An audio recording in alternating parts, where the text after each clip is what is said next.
If you are listening to this in the dark, half asleep, here is a thought to carry you towards sleep tonight. Somewhere under a modern Italian city, at the end of a street that has been sealed for nearly 2,000 years, there is a Roman bakery. The bread is still in the oven. Not metaphorically. Not as a trace or a residue or an impression in the ash. The actual bread, carbonised to black by the heat of the eruption that buried it, hardened by 2 millennia in the darkness beneath the volcanic rock that sealed it in, is still there. The round loaves, scored into 8 sections the way Roman bakers scored them, sitting on the stone shelf of the oven where the baker left them on the morning of the 24th of August in the year 79 of the Common Era, when the mountain to the east of the city began doing something mountains are not supposed to do. The city is Herculaneum. It is not Pompeii, though the same volcano buried both on the same afternoon, and though the two cities are forever linked in the popular imagination as twin victims of the same catastrophe. Herculaneum is smaller, wealthier, less famous, and in the ways that matter most to anyone who wants to understand what a Roman city actually looked like and felt like and smelled like, incomparably better preserved. The eruption that destroyed Pompeii under a rain of pumice and ash left Herculaneum a different kind of ruin entirely. Sealed under a torrent of superheated volcanic material that hardened around everything it touched, preserved the organic materials that the Pompeii deposits destroyed, and created a time capsule so complete that modern archaeologists have found not just the bones of the city but its flesh. The wooden furniture in the houses of Herculaneum has survived. The wooden bed frames, the wooden doors still hanging in their hinges, the wooden beams of the ceilings, the wooden shelves in the shops. All of these things, carbonised by the heat and then sealed in the hardened volcanic material, are still in place in the rooms where they were left on the last morning. The food on the shelves of the shops and the kitchens has survived, carbonised but present, its shape and sometimes its identity still legible. The fabrics, the textiles woven from plant fiber and wool that normally disappear within decades of burial in a wet environment, have survived in fragments. The papyrus scrolls of the library of the Villa of the Papyri, the only significant library from the ancient world to have survived with its texts still physically present, have survived, burnt to fragile carbon rolls but still, with extraordinary technical effort, readable. You are going to hear about all of this tonight. Not as a list of remarkable discoveries but as a story, the story of a city that was alive and ordinary and full of people one morning, that was destroyed in an afternoon, that was buried for 16 centuries, and that is now being carefully, painfully recovered from the stone that preserved it. There are many ancient cities in this series. Derinkuyu is beneath a Turkish plateau, its tunnels carved by people who feared the surface. Thonis Heraclean is under the Egyptian sea. Tikal is inside the Guatemalan jungle. Ani is empty on a borderland plateau, open to the wind. Each of them is lost in its own way, and each of them has its own particular texture of silence and survival. Herculaneum is not simply another lost city. It is in a category of its own, because the loss that preserved it was so complete and so sudden that what was lost was not just the buildings but the moment itself, intact, still happening, still present in the stone and the wood and the carbonised bread of a morning that should have been ordinary and was not. Herculaneum sat on a narrow coastal terrace between the sea and the lower slopes of Vesuvius, about 8 kilometers from the summit of the volcano and roughly halfway between the mountain and the city of Naples. It was not a large city. Modern estimates of its population range from 4,000 to perhaps 5,000 people, which makes it a small to medium-sized Roman town rather than a major urban center. What it lacked in size it compensated for in prosperity. The archaeological evidence suggests that Herculaneum was predominantly a wealthy city, with a higher proportion of well-appointed houses and a lower proportion of the cramped multi-story apartment buildings that characterized the denser and poorer quarters of larger Roman cities. The sea view was spectacular, the climate was mild, and the city had developed a reputation in the Roman world as a desirable place to retire, a quality location that attracted the kind of wealthy Roman families who could afford to spend their summers away from the political turbulence of Rome. The physical setting of Herculaneum was one of the most beautiful on the Bay of Naples. The city occupied a promontory that jutted slightly into the sea, giving it unobstructed views across the bay toward the distant island of Capri and the hills of the Sorrentine Peninsula. The terraced gardens of the wealthier houses stepped down toward the shoreline, and the sea was visible from the upper floors of many of the residential buildings. In the summer months, the combination of the sea breeze and the shade of the terraces and the colonnades of the larger houses would have made the city significantly cooler than the crowded and airless streets of Rome, and this combination of beauty and climate was as much a part of what the city offered its residents as the social and commercial opportunities of a functioning Roman town.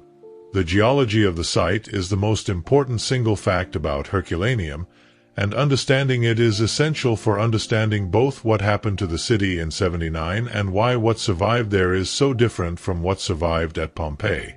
The two cities, separated by only a few kilometers along the Bay of Naples coastline, were buried by different components of the same eruption, and those different materials produced different kinds of preservation.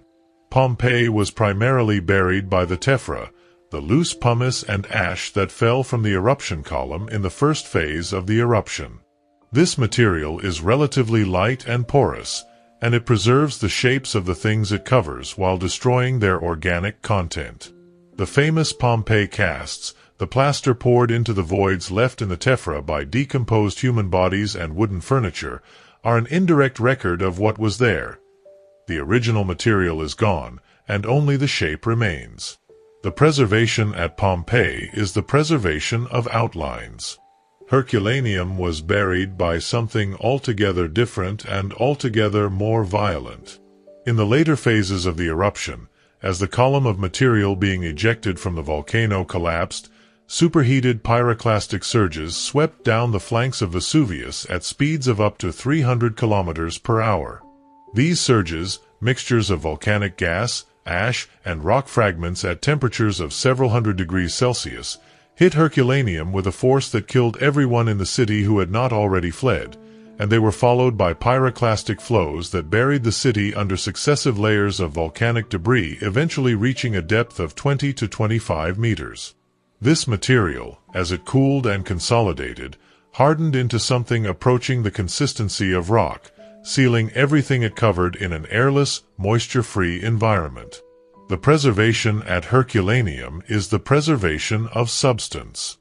The eruption of Vesuvius in 79 is one of the most documented events in the ancient world, partly because of the extraordinary archaeological record it created and partly because it was witnessed and described in detail by one of the great letter writers of the Roman world.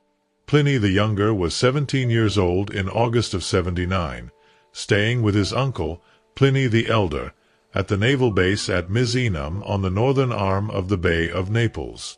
Pliny the Elder commanded the Roman fleet stationed at Misenum, and when the eruption began on the afternoon of the 24th, he ordered the fleet to sea, ostensibly to investigate the phenomenon, but more immediately to assist in the evacuation of people from the coastal towns along the bay. He never returned. He died at Stabii, on the far side of the bay from Misenum, overcome by the fumes or the heat of the eruption, one of the most famous scientific casualties in the history of the ancient world. Pliny the Younger survived, watched the eruption from Misenum, and later wrote 2 letters to the historian Tacitus describing what he had seen and what his uncle had done. These letters are the primary textual source for the events of the eruption, and they describe, in the precise and observational prose that was one of the achievements of the educated Roman mind, the sequence of events that took place over the 2 days of the eruption. The letters describe the column of material rising from the mountain, its distinctive pine tree shape, the darkness that spread across the bay as the eruption intensified, the earthquakes that accompanied it, and the terror of the population of Misenum as the ash and the pumice fell. What the letters do not describe in detail is what happened to Herculaneum specifically, because Herculaneum was on the other side of the mountain from Misenum and its fate was not directly visible to Pliny the Younger. We know from the archaeological record that the city's population, or most of it, attempted to escape. The beach and the arcaded boathouses that lined the ancient shoreline, excavated in the 1980s, contained the skeletal remains of more than 300 people huddled in the arches and on the beach, apparently waiting for boats that never came. They were killed by the pyroclastic surge, which hit the coast at a temperature sufficient to cause instantaneous death. The bones of these individuals, preserved in the positions in which they died, are among the most vivid and most disturbing finds in the entire archaeological record of the ancient world. The timeline of the eruption, reconstructed from a combination of Pliny's letters, geological analysis of the volcanic deposits, and the archaeological evidence from both cities, suggests that Herculaneum was buried in the early hours of the 25th of August, after a night during which the population of the city had been watching the eruption and attempting to decide whether to stay or flee. The people on the beach were probably the last to leave, waiting for evacuation by sea. They chose, or were forced by circumstance, to shelter in the boathouses rather than attempt to flee on foot, and that choice killed them. What the night of the 24th was like for the people who remained in the city can only be imagined, but it can be imagined with some specificity because the evidence from the houses tells us something about the decisions that were made. The food left on the kitchen shelves, the objects left in the rooms, the items that were not taken when the inhabitants fled. All of these things are a record of decisions made under stress, of judgments about what was worth carrying and what could be left behind, and of the speed with which those decisions were made. Some people left quickly, taking portable valuables. Others stayed long enough to secure their more valuable possessions in locked chests or underground storage spaces. Others left their most valuable things behind entirely, suggesting that they left in greater haste or with less confidence that they would be able to return. The rediscovery of Herculaneum is a story that begins in the early 18th century and that has continued, in different forms and with different degrees of systematicity and scientific sophistication, to the present day. The first indication that something significant lay beneath the volcanic rock of the coastal terrace came in 1709, when a well digger working near the town of Resina, which had grown up on top of the buried ancient city, broke through the volcanic crust and found himself in what turned out to be the upper cavea of the ancient theater. This discovery attracted the attention of Prince d'Elbeuf, an Austrian nobleman who was having a villa built in the area, and who immediately began extracting marble and sculpture from the ancient building to decorate his new residence.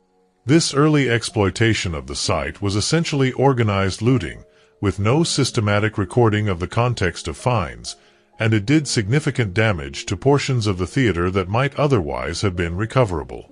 The serious investigation of the site began in 1738, when King Charles III of the Two Sicilies ordered systematic excavations to be undertaken. These excavations, directed by the Spanish military engineer Rocco Joaquín de Alcubierre, were conducted by tunneling through the hardened volcanic deposit rather than by open excavation, a method forced on the excavators by the depth of the burial and the presence of the modern town of Resina directly above much of the ancient city.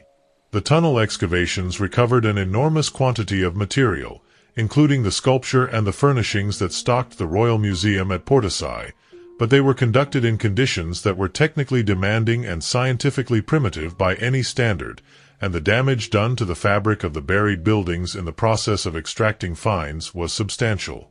The open-air excavations that have characterized the investigation of the site since the mid-20th century, working in the area of the ancient city that lies outside the footprint of the modern city of Herculano, have produced a fundamentally different kind of knowledge from the tunnel explorations. The systematic excavation of entire insulae, entire city blocks with all their associated buildings and contents, has allowed archaeologists to understand the spatial organization of the ancient city, the relationships between different buildings and the different social groups that inhabited them, and the specific character of the organic preservation that makes Herculaneum unique. The current state of the excavation is one in which approximately 4 to 5 insulae of the ancient city have been fully or substantially excavated, representing perhaps a quarter of the area of the ancient city outside the modern town. The investigation of what lies under the modern town, which would require the demolition of residential and commercial buildings that are occupied and functional, is not feasible in the short to medium term. The challenge of developing non-invasive methods of investigating the buried deposits without excavation has been one of the central research priorities of the Herculaneum Conservation Project and its international partners, and the progress made in this area in recent years has significantly expanded what can be known about the unexcavated portions of the site without disturbing their remarkable state of preservation. The wooden furniture of Herculaneum is perhaps the single most remarkable category of preserved material from the site, and understanding why it survived requires understanding both the specific conditions of the burial and the normal processes of decay that destroy organic materials in almost all other archaeological contexts. Wood decays rapidly in the presence of oxygen, moisture, and the microorganisms that break down organic material. In most buried archaeological contexts, wood survives only in exceptional conditions. In permanently waterlogged environments where the absence of oxygen prevents aerobic decay, in extremely dry desert environments where the absence of moisture prevents biological activity, or in cases where the wood has been charred by fire, which creates a carbon shell that is resistant to further decay. At Herculaneum, the carbonization of the wood by the initial heat of the pyroclastic surge, followed by the sealing of the Carbonised remains in the hardened volcanic deposit, created the third category of exceptional preservation at a scale and with a completeness that is unique in the archaeological record of the Roman world.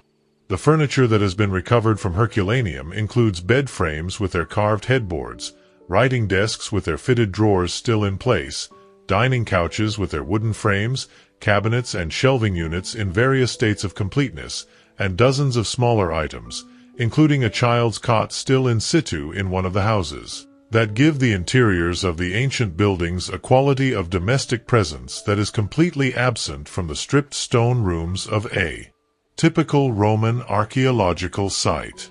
The furniture is not simply evidence of what Romans owned. It is evidence of how Romans lived, of the arrangement of their domestic spaces, of the specific objects that surrounded them in their daily lives. The wooden doors are among the most evocative of the organic survivals at Herculaneum. Several of the buildings still have their original doors in place, some of them still hanging in their original metal hinges, their wooden panels Carbonised but structurally intact. The experience of entering one of the houses through a door that was last opened more than 1900 years ago is one that archaeologists working at the site have described as among the most powerful in their professional experience. The door is not a reconstruction or a replica. It is the door that the last inhabitant of the house walked through on the morning of the 24th of August in 79. The preservation of wooden elements in the upper stories of the buildings adds another dimension to the picture.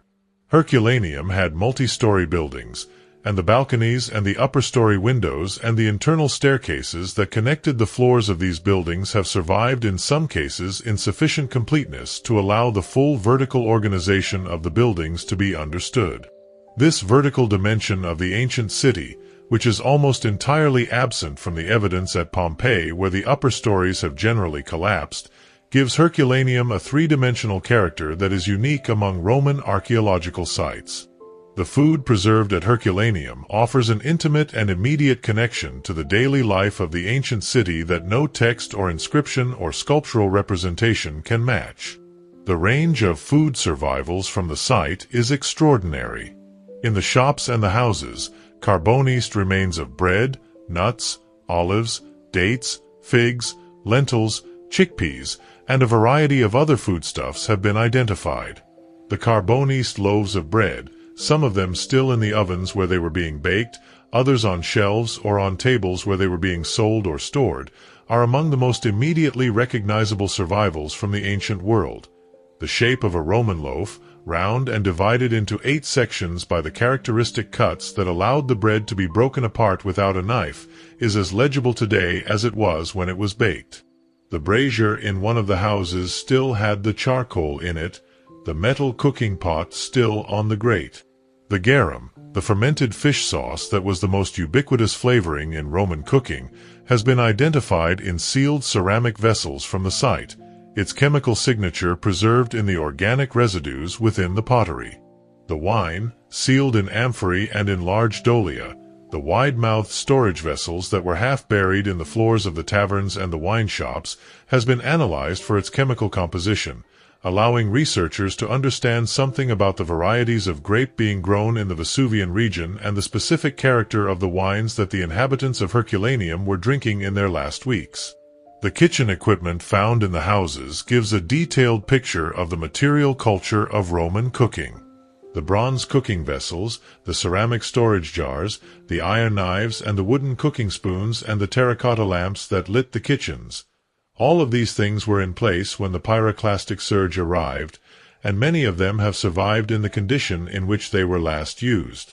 The kitchen of one of the larger houses contained the remains of the last meal being prepared, the specific ingredients still identifiable through chemical analysis of the Carbonised material. The organic material survivals extend beyond food to include the residues of the everyday commercial activities of the city. The workshop of a garum producer has been identified, with the ceramic equipment of the manufacturing process still in place. A fuller's shop, one of the laundries that cleaned and processed wool cloth, retains traces of the chemicals used in the fulling process.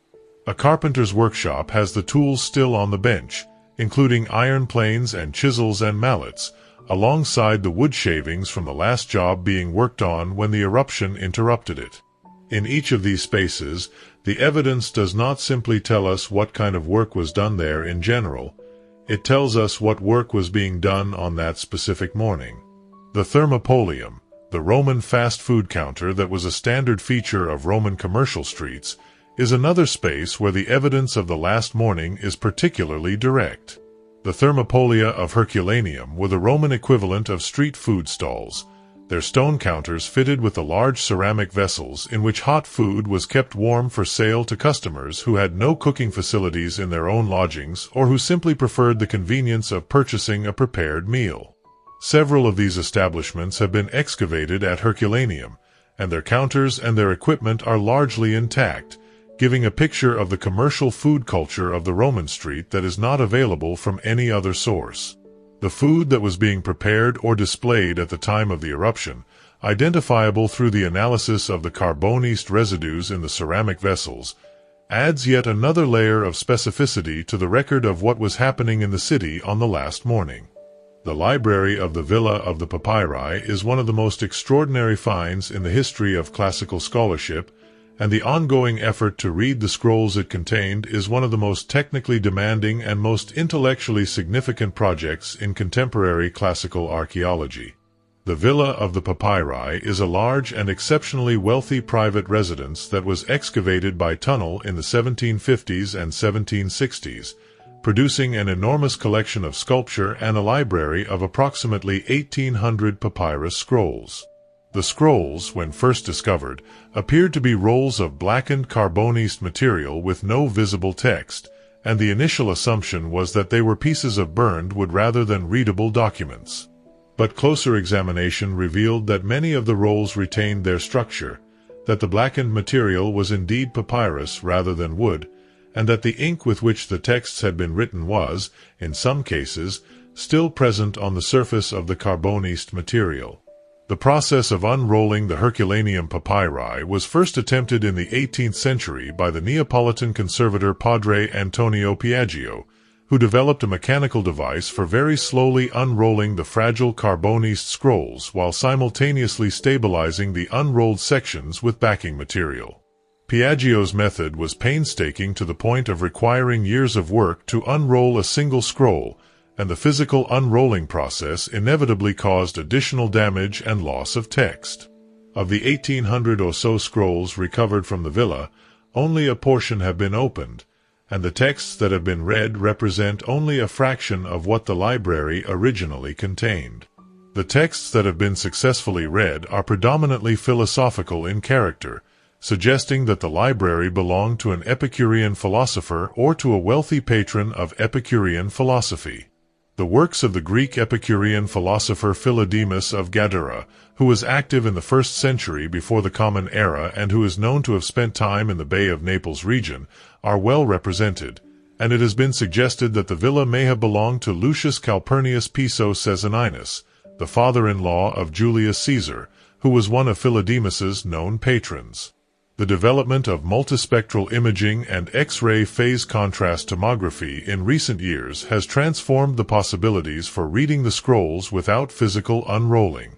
These techniques allow researchers to see through the layers of the rolled scroll and read the text without unrolling it and without causing the damage that physical unrolling inevitably involves. The Vesuvius Challenge, a collaborative project launched in 2023 that has applied machine learning to the reading of multispectral images of the scrolls, produced the first successful reading of significant text from an intact unopened scroll, a development that has opened the possibility of eventually reading the full text of all the unopened scrolls. The implications of this possibility are difficult to overstate. The 1800 scrolls of the Villa of the Papyri represent the only intact ancient library in existence. If the texts they contain can be read, they will add to the surviving corpus of classical literature in ways that have not been possible since the destruction of the great libraries of antiquity. Works of Greek philosophy, Greek poetry, and possibly other genres of literature that are currently known only from later references or not known at all may be present in the collection, and their recovery would represent one of the most significant events in classical scholarship since the Renaissance. The skeletons of Herculaneum are among the most studied human remains in the ancient world, and the scientific analysis of these individuals has produced a detailed picture of the population of the ancient city that goes well beyond what the literary and epigraphic sources can provide. The 300 or so individuals found in the boathouses and on the ancient beach constitute the largest group of human skeletal remains from a single moment in time in the Roman world. They died together, in the same place, at the same instant, killed by the pyroclastic surge that hit the coastal area in the early hours of the 25th of August.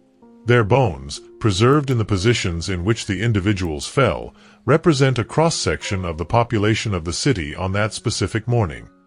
Men and women, adults and children, the wealthy and the poor, soldiers and civilians, citizens and slaves. The skeletal remains have been studied using a range of scientific techniques that were simply not available to the archaeologists who first excavated them in the 1980s. Isotopic analysis of the bone collagen and the tooth enamel has provided information about the diet of the individuals, indicating differences in nutritional status that correlate with other indicators of social status in the skeletal material. The analysis of strontium isotopes in the tooth enamel, which reflects the geology of the region where a person spent their childhood, has allowed researchers to identify which individuals were local to the Herculaneum area and which had migrated from other parts of the Roman world. The results suggest a significant degree of population movement, with a substantial proportion of the individuals having spent their childhoods in regions with different geological signatures from the Vesuvian region.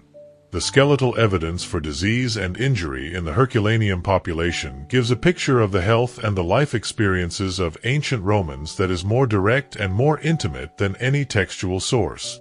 The evidence for dental disease, for arthritis and other degenerative joint conditions, for healed fractures and for the physical markers of heavy manual labor, tells the story of individual lives in a way that names and inscriptions cannot.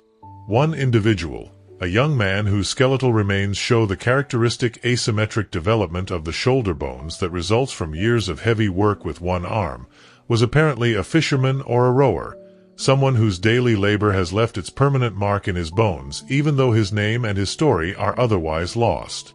The discovery of a soldier among the boathouse victims, identifiable by the military equipment found near his skeleton including a sword belt, and a bag of tools, raises questions about what a soldier was doing on the beach at Herculaneum. One possible interpretation is that he was part of the naval force sent by Pliny the Elder to assist in the evacuation, and that he died on the beach while attempting to help the civilians who were sheltering in the boathouses. If this interpretation is correct, the soldier is a physical link to Pliny the Younger's account of his uncle's mission, a connection between the text and the archaeology of the eruption that makes both feel more immediate and more human. The art of Herculaneum is among the finest examples of Roman painting and sculpture to have survived from the ancient world, and the conditions of preservation at the site have produced examples of artistic quality and completeness that are simply not available from any other Roman site. The wall paintings that decorate the rooms of the Herculaneum houses are in a state of preservation that is generally far superior to comparable paintings at Pompeii, where the looser burial material allowed moisture infiltration that has degraded the pigments and the painted surfaces over the centuries.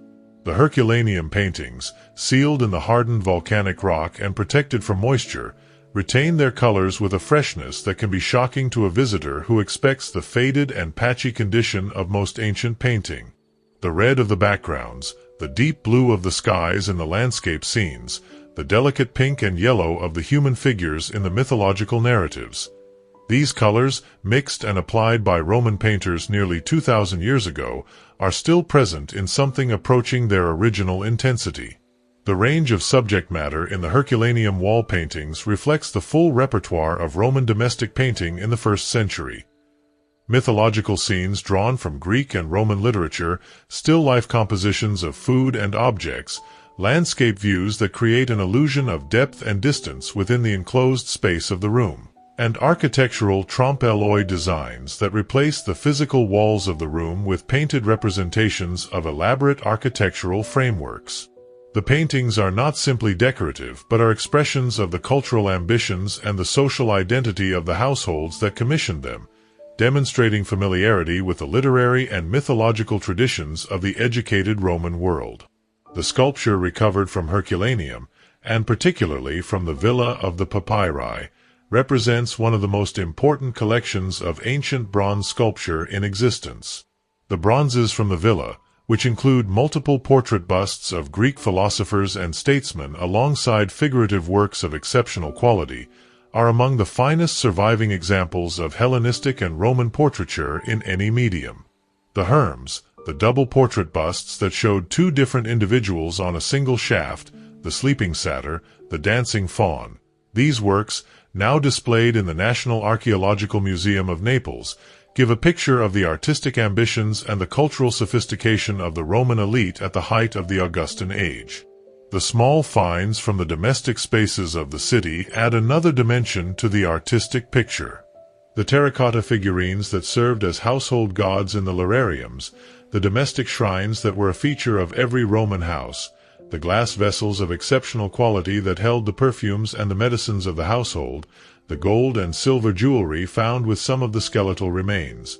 All of these things are evidence of a material culture of considerable sophistication, a world in which everyday objects were made with care and skill and in which the boundary between the functional and the beautiful was not sharply drawn. The social structure of Herculaneum, as it can be reconstructed from the combination of the architectural evidence, the inscriptions, and the skeletal remains, offers one of the most detailed and most intimate pictures of the social life of a Roman town that survives from the ancient world. The inscriptions on the walls of Herculaneum, including the electoral notices painted on the exterior walls of buildings that were a characteristic feature of Roman urban politics, give a picture of the public life of the city. The names of the candidates for municipal office, the names of their supporters, the slogans and the endorsements that accompanied the campaigns for the positions of aedile and duovir, the magistrates who managed the day-to-day administration of the Roman city. These inscriptions, alongside the dedicatory texts on public monuments and the tombstone inscriptions from the necropolis outside the city, provide a partial roster of the citizen population and some information about the social and occupational identities of the individuals named. The architecture of the city reveals the social geography in ways that complement the textual evidence. The large atrium houses of the wealthy, with their spacious reception rooms and their private gardens, occupy the prime positions in the urban layout, with sea views and proximity to the main civic spaces.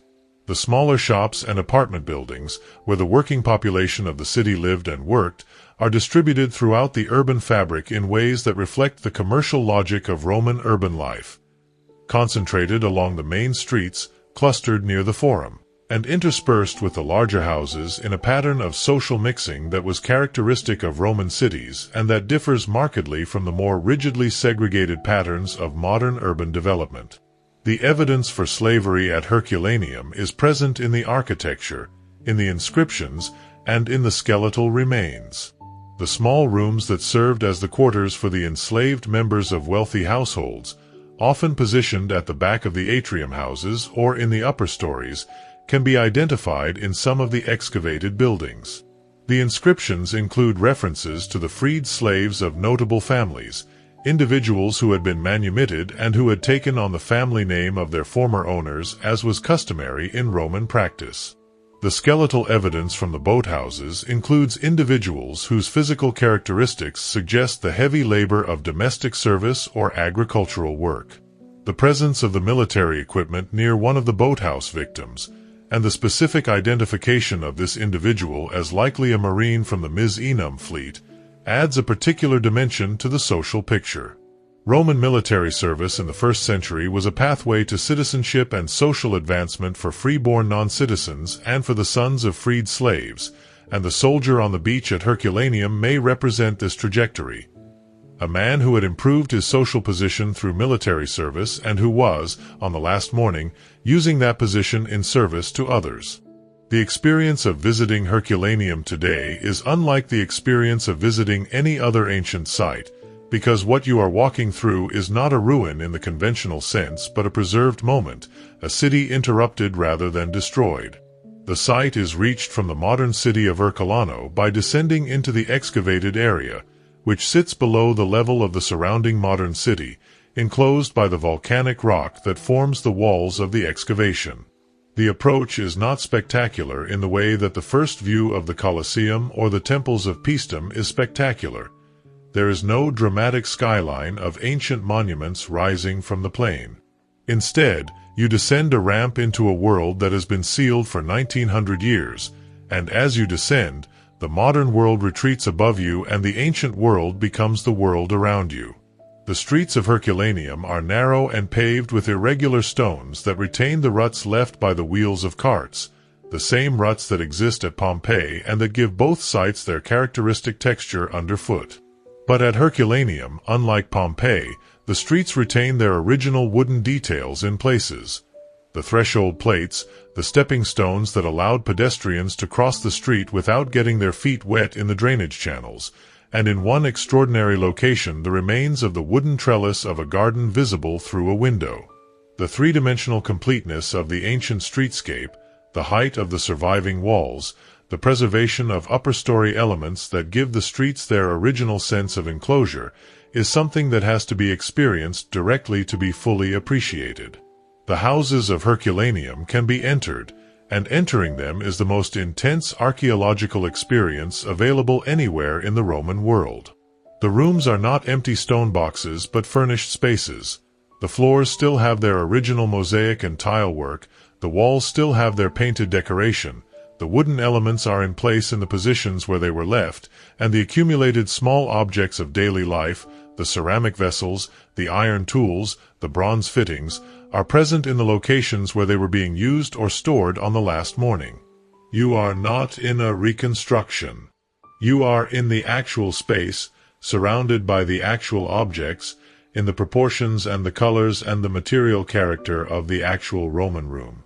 The College of the August Alesh, the building that served the religious association responsible for the imperial cult, is one of the best preserved public buildings in the Roman world, with its painted decoration intact and its marble furnishings largely in place. The wooden screen that divided the main hall is gone, but the marks of its attachment to the floor and walls are visible, and the overall spatial character of the room, with its painted walls and its access to natural light through the high windows, is entirely legible. This is what a functioning Roman public space looked like. The ancient beach area, excavated in the 1980s, offers a different kind of experience from the city blocks above. Here the volcanic rock reaches almost to the modern ground surface, and the area between the ancient city and the ancient shoreline has been cleared to reveal the boathouses in their arched rows, the dark openings still clearly visible in the volcanic wall. The skeletal remains of the individuals who sheltered here have been removed for study and conservation, but the arched spaces themselves, and the open area of the ancient beach in front of them, preserve the physical geography of the last scene with uncomfortable precision. The ancient boats were not wooden in the ordinary sense by the time they were found. They had been reduced to the ghosts of their former shape by the carbonization of the eruption and the compression of the deposit. But one boat, discovered in the late 1980s, was found in sufficiently good condition to be carefully extracted and conserved, and it now represents the best preserved example of a Roman small craft from the ancient world. Standing near it, you are standing next to the vessel that someone was hoping to use to escape. The ongoing archaeological work at Herculaneum is producing new discoveries at a rate that continues to transform the understanding of the site and of the Roman world more broadly, and the application of new scientific techniques to the existing material is extracting information that was invisible to earlier researchers. The new excavations of the Herculaneum Conservation Project, which began in the early 2000s in partnership with the British School at Rome and the Packard Humanities Institute, have opened new sections of the site in the area of the ancient beach and the boathouses, producing a significantly more complete understanding of the events of the eruption and of the character of the city's relationship to its shoreline. The discovery that the ancient shoreline was significantly further from the current city than previously believed, and that the area between the ancient beach and the excavated city blocks contained a complex of harbor installations and commercial buildings that had not been previously investigated, has added a new dimension to the understanding of Herculaneum's economic life. The application of geophysical survey methods to the unexcavated areas of the site, including ground-penetrating radar and electrical resistivity tomography, has produced detailed images of the buried buildings that lie under both the excavated areas and the modern city above. These surveys have revealed the existence of structures that were known to the 18th-century tunnel excavators but whose precise location and character were poorly understood, and they have identified new areas of archaeological significance that had not previously been suspected. The scientific analysis of the organic materials from Herculaneum is one of the most productive areas of current research. Ancient DNA analysis of skeletal remains from the boathouses is producing information about the genetic diversity of the Roman Italian population that is of considerable significance for the broader study of ancient Mediterranean genetics. The analysis of the lipids and proteins preserved in the ceramic vessels and the cooking deposits is identifying the specific foodstuffs that were being stored and prepared in different parts of the city. The detailed study of the Carbonised wood from the buildings, which allows the identification of the specific species of trees used in different structural and decorative applications, is producing information about the management of the forest resources of the Vesuvian region in the Roman period. The conservation of the preserved organic materials from Herculaneum is a constant challenge that requires ongoing attention and resources. The wooden furniture and architectural elements that are exposed to the atmosphere in the excavated houses are subject to the effects of seasonal temperature and humidity variation that were not a factor during their 1900 years of sealed burial.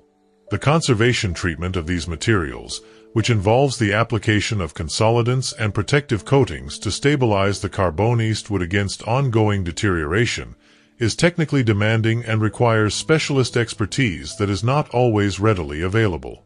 The development of improved conservation methods for Carbonised organic materials is one of the research priorities of the Herculaneum Conservation Project.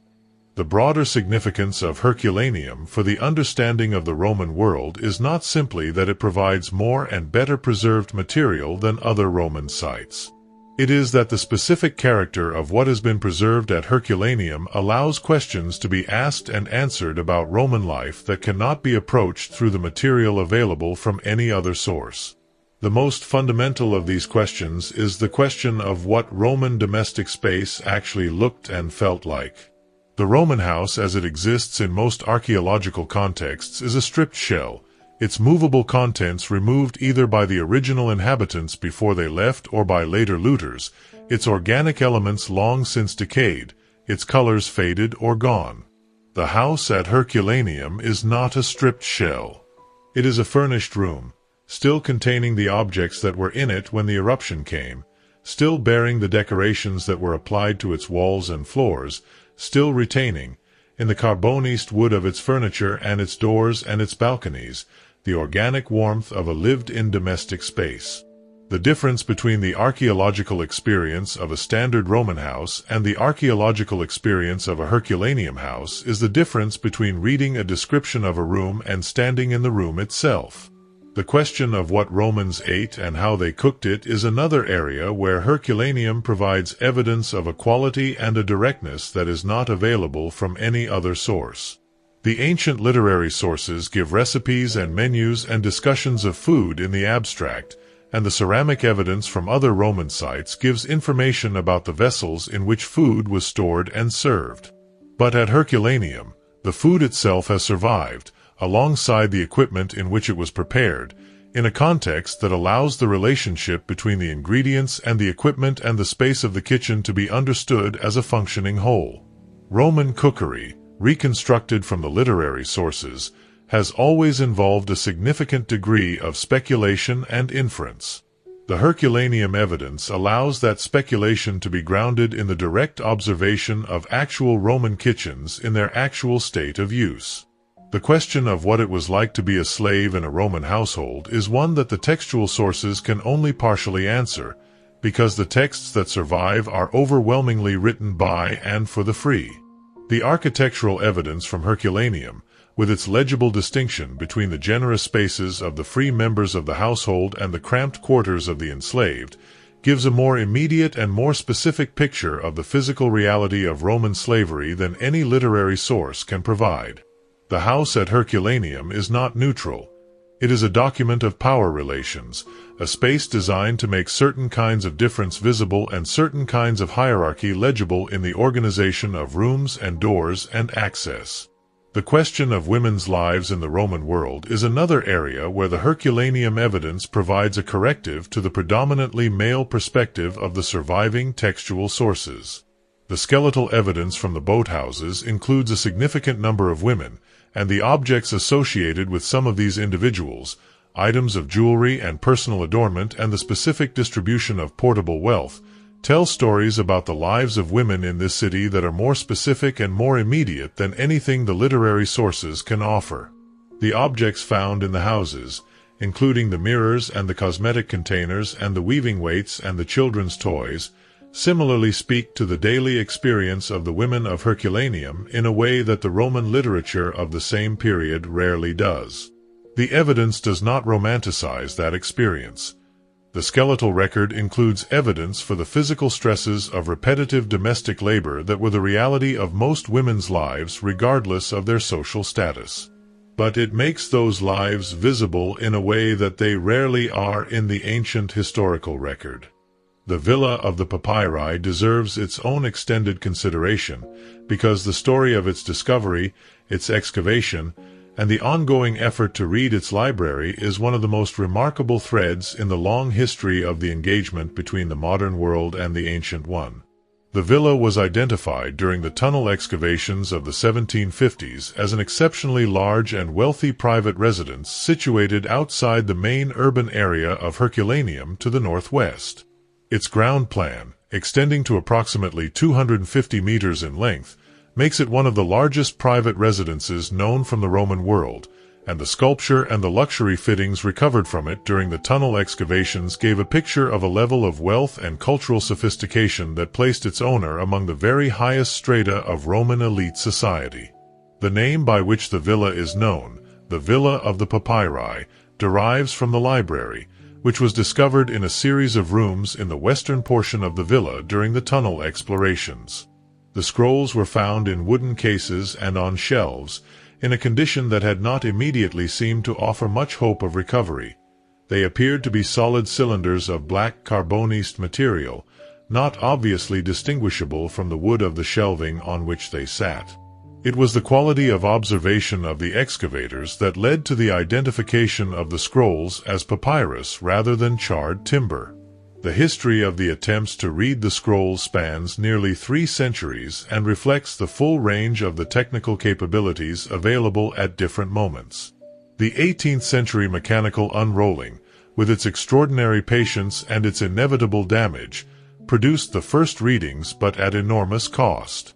The 19th and early 20th centuries produced refinements of the unrolling technique that were somewhat less destructive. The application of multispectral imaging in the late 20th century began to make it possible to detect ink without physical unrolling.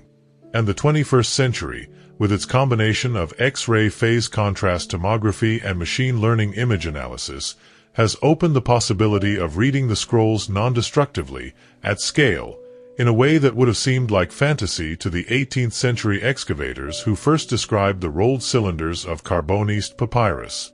The texts that have been read so far represent only a portion of what the library contains. The philosophical texts of Philodemus, which dominate the current reading list, represent one specific intellectual tradition. But there are indications in the physical organization of the library that it may have contained material in a separate section that was not recovered in the 18th century tunneling.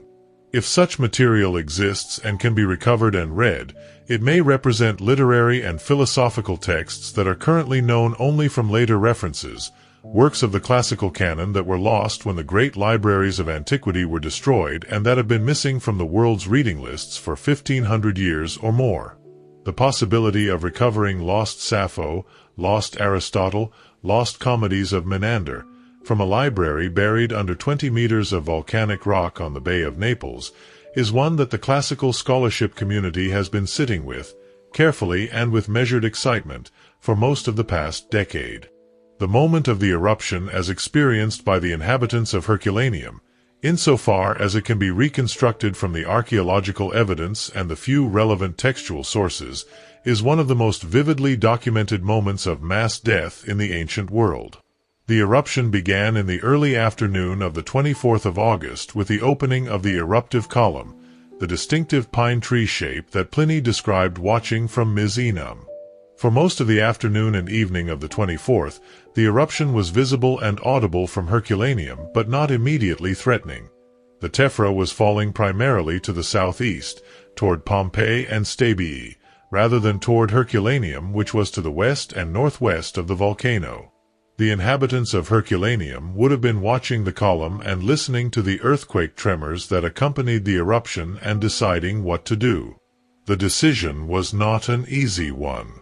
Abandoning your house and your possessions and everything you owned and walking away from the city was a drastic action, and the eruption, while clearly alarming, had not yet directed its violence toward Herculaneum. Some inhabitants left early, taking what they could carry. Others stayed, perhaps waiting for more information, perhaps confident that the distance from the volcano protected them, perhaps simply unable to leave for reasons of age or infirmity or the obligations of caring for others. The archaeological evidence suggests that most of the population who were in the city at the time of the eruption attempted to escape at some point during the night, converging on the beach and the boathouses in the hope of evacuation by sea. The pyroclastic surge that killed the beach population arrived in the early hours of the 25th, moving down the flanks of the mountain at a speed and with a heat that gave no time for any response. The temperature of the surge when it reached the coastal area has been estimated, from various physical and chemical indicators in the skeletal remains and in the volcanic deposits, at somewhere between 300 and 500 degrees Celsius. Death was instantaneous. The specific physical evidence of this moment of death is preserved in extraordinary detail in the skeletal remains. The positions of the bodies, the distribution of the skeletal material within the boathouse arches, the evidence for the direction of the surge in the orientation of the fallen bodies. All of this has been studied by the physical anthropologists who have analyzed the remains, and the picture they have produced is of a group of people who were alive and taking shelter one instant and dead the next. Some were sitting, some standing, some apparently in the act of moving. A mother was holding an infant. The soldier was lying on his tools. A young woman had her hand raised, whether in a gesture of protection or simply frozen at the moment of death is impossible to say. The thermal event that killed the Herculaneum population left its own specific signature in the skeletal material that has been the subject of ongoing scientific investigation.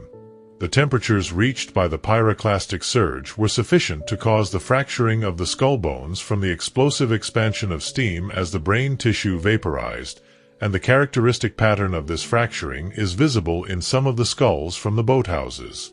The evidence of thermal shock in the enamel of the teeth, and in the specific patterns of discoloration and cracking in different bones, has allowed researchers to make more precise estimates of the temperatures experienced at different locations in the boathouse complex.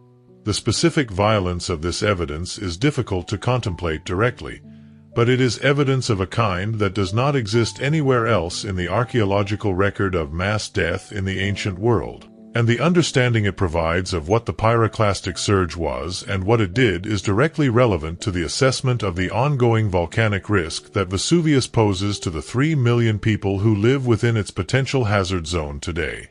The comparison between Herculaneum and Pompeii, which is irresistible given the circumstances of their burial and their proximity to each other, reveals as much about the differences in their social character as it does about the differences in their preservation. Pompeii was a significantly larger city, with a population estimated at between 11,000 and 20,000 people, and it had a more diverse and more economically complex character than Herculaneum.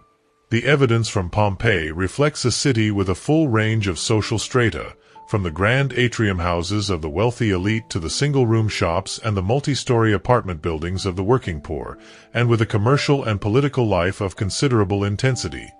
Hundreds of electoral notices, dozens of gladiatorial announcements, the remains of more than 80 bars and restaurants, evidence of professional associations and clubs and religious organizations of every kind.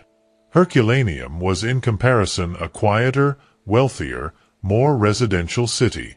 The proportion of large and well-appointed houses is higher, the proportion of small shops and businesses lower. There are bars and restaurants and workshops, but they are fewer in number relative to the size of the city, and they appear to have served a population that was more comfortably off than the average Roman town. The sea view was part of the attraction, and the city had developed the character of a place where wealthy Romans from further away came to spend time, to own holiday properties, to enjoy the climate and the views and the relative peace of a small coastal community.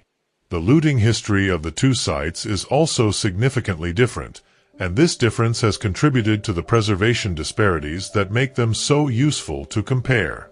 Pompeii, buried under loose tephra that was accessible from the surface, was being systematically looted before the end of the 1st century, with the Roman emperor's own agents digging shafts to extract valuables from the buried buildings.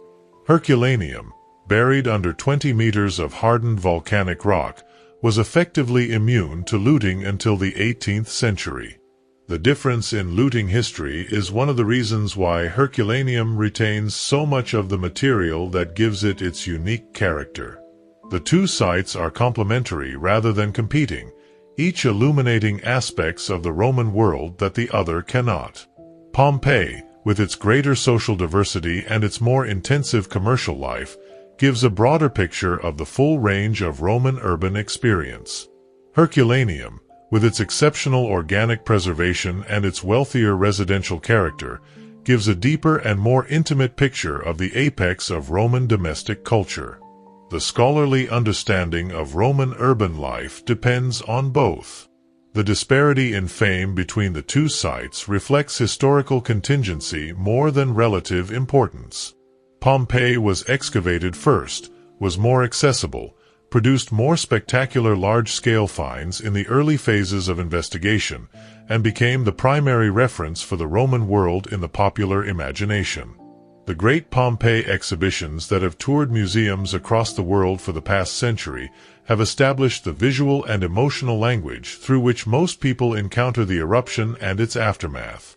Herculaneum, smaller and harder to reach, covered by a modern city that limits what can be excavated, has historically received less attention and less resources, despite the fact that what it preserves is in many respects more significant. The current renaissance of interest in Herculaneum, driven partly by the papyrus reading project and partly by the systematic publication of the material from the new excavations, is beginning to correct this disparity, and the scholarly understanding of what the site offers is well ahead of the popular awareness of its significance. The history of Herculaneum after the eruption, during the long period between the burial of the city in 79 and its systematic investigation in the 18th century, is a history of gradual obscuring and occasional rediscovery that reflects the changing conditions of the region. The memory of the buried cities was not entirely lost in the period immediately following the eruption. The Roman Emperor Titus visited the area in the aftermath of the disaster and organized a relief effort for the survivors and the communities affected by the eruption, and subsequent Roman writers including Pliny the Younger, Dio Cassius, and Statius made reference to the buried cities in terms that indicate a continuing awareness of their existence and their location. The area around the buried cities was not permanently abandoned in the Roman period. New settlements developed on top of the volcanic deposit, and the agricultural land of the Vesuvian region, fertilized by the volcanic minerals, was being cultivated again within a generation of the eruption. The gradual loss of specific knowledge about the buried cities is a process that can be traced through the changing character of the references to them in Roman and later medieval sources. The early references are specific and topographically precise, naming the cities and locating them in relationship to the landscape. Later references become vaguer, referring to the general disaster of the eruption without specifying which cities were buried or where. By the medieval period, the knowledge of the specific locations of the buried cities had been effectively lost, though the memory of the eruption and the general knowledge that something had been buried in the area persisted in the oral traditions of the region. The volcanic deposits that buried the ancient sites had, by the medieval period, been colonized by new settlements. Ricina, the town that grew up above the buried city of Herculaneum, had been established by the 9th or 10th century, and its inhabitants were not generally aware that they were living above a preserved Roman city. The occasional discovery of ancient material in the course of construction or agricultural work was not understood in the context of the buried city. Ancient objects that came to the surface were simply curiosities or potential building materials, not evidence of a systematic archaeological deposit below. The 1709 discovery that led to the identification of the ancient theater beneath Ricina was therefore not the recovery of a long-lost city, but the accidental breakthrough into a deposit whose existence was not fully understood. The theater, when its true character was recognized, opened a window into the buried world below that transformed the understanding of what lay under the volcanic rock. The subsequent systematic investigations of the 18th century, for all their methodological limitations, began the process of recovery that has continued to the present day and that has not yet run its course. The ongoing presence of Vesuvius above the site adds a dimension to the experience of Herculaneum that is not shared by any other major ancient site. The volcano is visible from the excavated area, its distinctive profile rising behind the modern city, and the awareness that it last erupted in 1944 and that it will erupt again, with consequences for the 3 million people currently living within its potential hazard zone that are difficult to fully imagine, gives the story of Herculaneum a contemporary dimension that goes beyond archaeology. The eruption of 79 that destroyed the city and preserved it was not a unique event in the geological history of Vesuvius. It was one episode in a cycle of eruptions that has continued for hundreds of thousands of years and that will continue. The preserved city below is a monument to one such episode. The modern city above it is the next potential casualty of another. The conservation challenges at Herculaneum are in some respects the most technically demanding in the world of Roman archaeology, precisely because the exceptional preservation that makes the site so significant also means that the materials being conserved are unlike anything preserved at other Roman sites. The Carbonised wood is the most technically challenging category of preserved material. In its buried state, sealed in the hardened volcanic rock and protected from oxygen and moisture, the Carbonised wood was stable and would remain so indefinitely. When excavated and exposed to the atmosphere, it is immediately vulnerable to the humidity and temperature changes of the external environment, which cause the wood to expand and contract, cracking the fragile carbon structure and potentially causing catastrophic disintegration. The conservation of exposed Carbonised wood requires the application of consolidants that penetrate the carbon structure and stabilize it against environmental fluctuation, and the development of consolidant materials that are appropriate for Carbonised wood is an ongoing area of research. The wall paintings, while better preserved at Herculaneum than at most Roman sites, are vulnerable to the specific conditions of the excavated environment. The excavated rooms are open to the atmosphere and subject to the effects of moisture, salt crystallization, and biological growth that do not affect sealed deposits. The monitoring of the painted surfaces and the targeted treatment of areas of active deterioration is a continuous program of conservation work that requires specialist expertise and sustained resources. The question of whether to close off the most important painted rooms from general visitor access in order to reduce the atmospheric disturbance caused by large numbers of visitors breathing and moving in the enclosed spaces is one that the management of the site has been grappling with as visitor numbers have increased. The challenge of managing the relationship between the archaeological site and the modern city above it is another dimension of the conservation problem that has no simple solution. The modern city of Herculano contains tens of thousands of residents living in buildings that are directly above portions of the ancient city, and the continued development of that urban fabric through new construction and infrastructure works poses ongoing risks to the buried archaeological deposits. The monitoring of construction activity in the areas above the known extent of the buried city, and the development of protocols for archaeological investigation when construction breaks through into preserved deposits is an ongoing responsibility of the archaeological authorities. The financial situation of Herculaneum has been transformed in recent decades by the involvement of private philanthropy alongside state funding.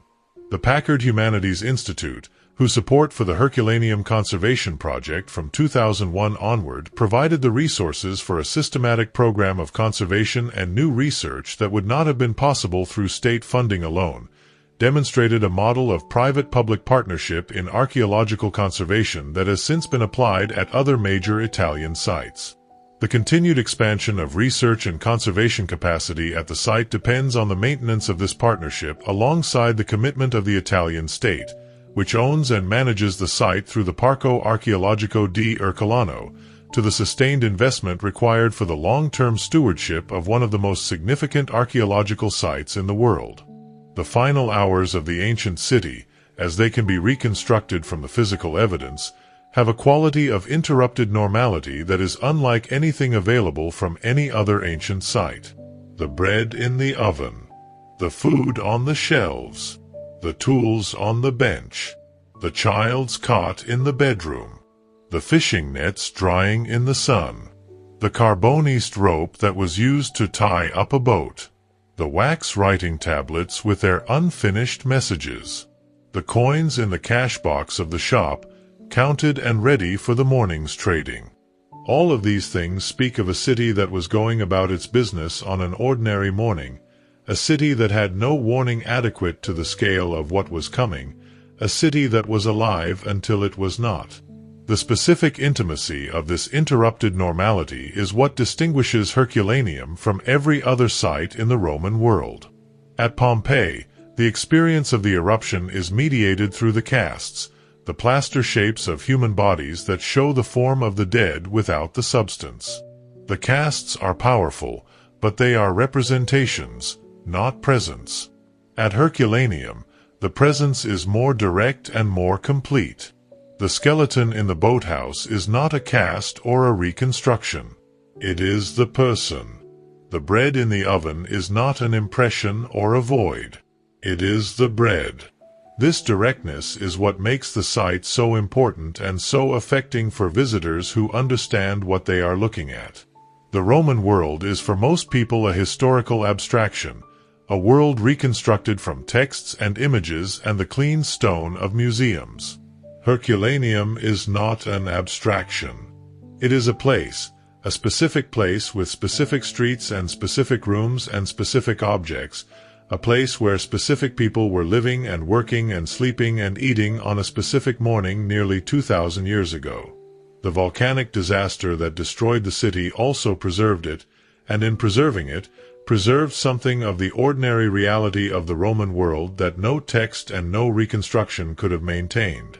The ordinariness of what is preserved is as significant as the completeness of the preservation. Herculaneum was not, on the morning of the 24th of August in 79, doing anything extraordinary. It was simply being a city, going about the business of feeding itself and cleaning itself and selling goods and keeping records and sleeping and cooking and worshipping and quarreling and making love and doing all the things that people in cities do on ordinary mornings when history is not watching. The fact that history was about to watch, and to watch in the most thorough and the most permanent way imaginable, is something that none of the participants could have known. The city was surprised by its own preservation as much as by its own destruction, and what it preserves is not a performance for posterity but the raw material of a life that was simply being lived. The silence of Herculaneum is not the silence of an empty place. It is the silence of a place where the ordinary sounds of daily life were suddenly and completely stopped, and where the evidence of everything that was happening at the moment of that stopping has been preserved in extraordinary detail. The other lost cities in this series have their own kinds of silence. The silence of Tikal is the silence of the jungle reclaiming a city that was abandoned gradually over decades. The silence of Thonis Heraclean is the silence of the deep sea, where the city has been sealed from the world for 12 centuries. The silence of Ani is the silence of a place that was emptied by a combination of conquest and disaster and commercial decline. The silence of Higra is the silence of the desert, which preserves what it does not consume in an environment of extreme and indifferent clarity. The silence of Herculaneum is different from all of these. It is the silence of a moment, not a process. The city was not abandoned gradually or slowly or partially. It was stopped in the early hours of one morning, all at once, completely. The baker was baking. The carpenter was working. The families on the beach were waiting.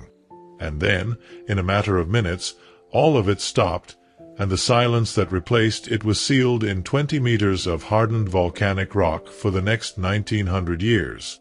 What makes Herculaneum the most affecting of all these preserved places is precisely this combination of completeness and instantaneity. Not only was the city frozen at a single moment, but the specific conditions of its burial preserved the organic character of that moment, the food and the wood and the fabric that would normally disappear within decades of burial, in a state that makes the frozen moment palpably real rather than archaeologically inferred. You are not reading about the morning of the 24th of August in 79. You are, in the rooms of the houses and in the boathouses on the ancient beach, standing in it. If you are still awake, notice that.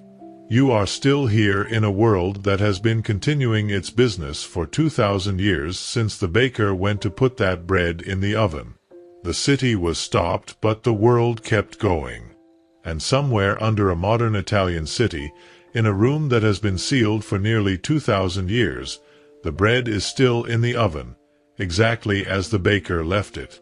The baker did not know they were making something that would last 2,000 years.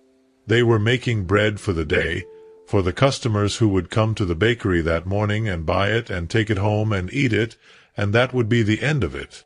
The bread was not meant to be an artifact. It was not meant to be a document or a monument or a testament. It was meant to be eaten. The fact that it was not eaten, that the morning was interrupted before the bread could fulfill its ordinary purpose, is the specific accident of history that made it what it is now, which is one of the most immediate and most moving objects from the ancient world. There is something in this that applies more broadly.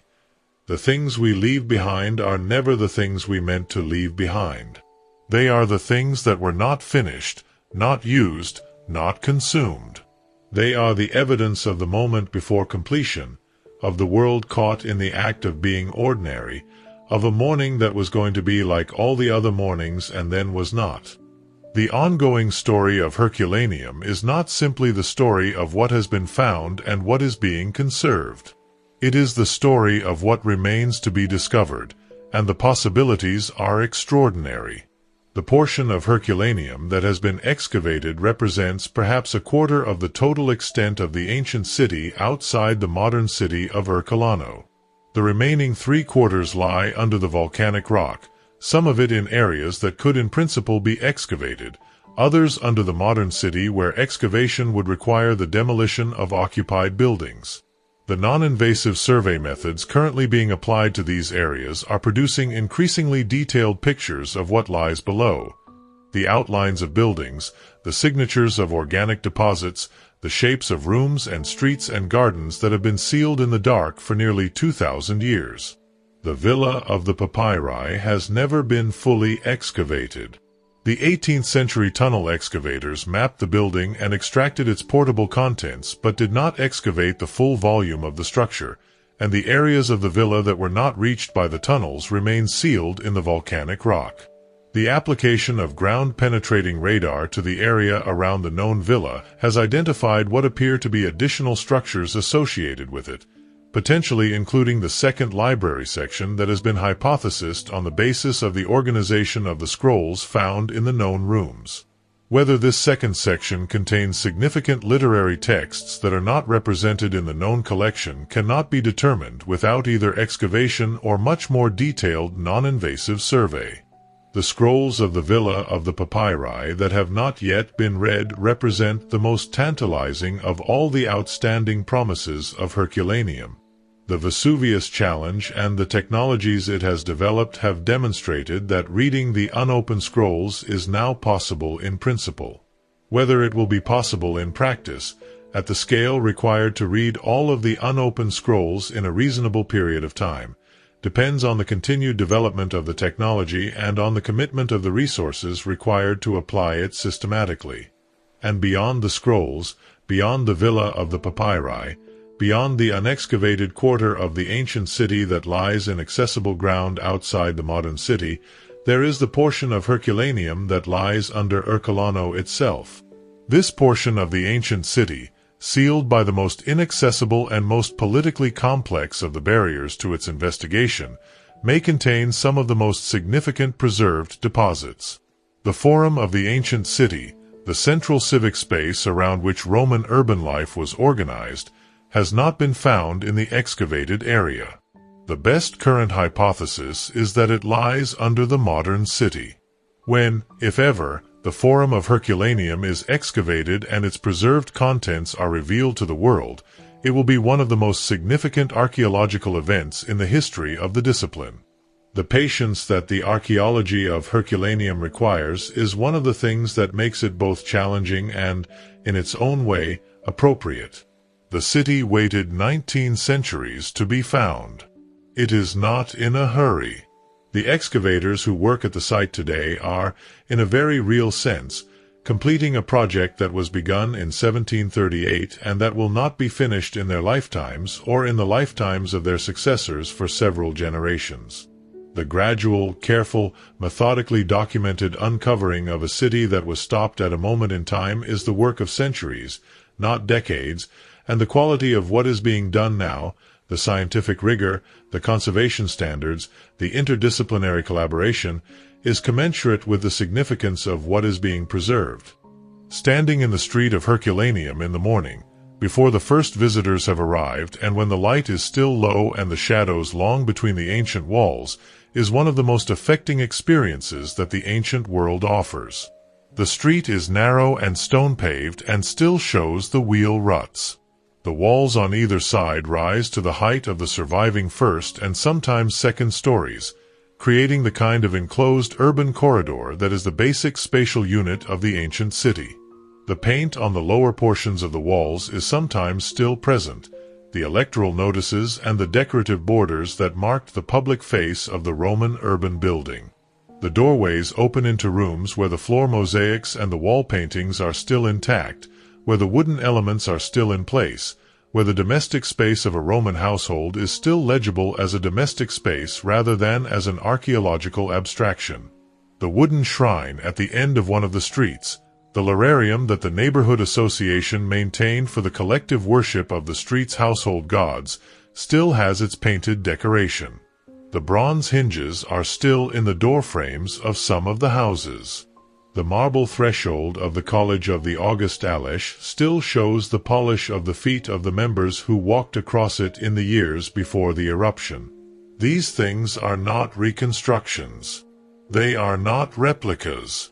They are the original objects, still in place, still carrying the marks of the specific uses to which they were put by specific people in a specific community that lived in this specific place on the shores of the Bay of Naples nearly 2,000 years ago. The ancient world is not usually available to us in this way. It is available to us through texts, through inscriptions, and through the cleaned and decontextualized material of museum collections.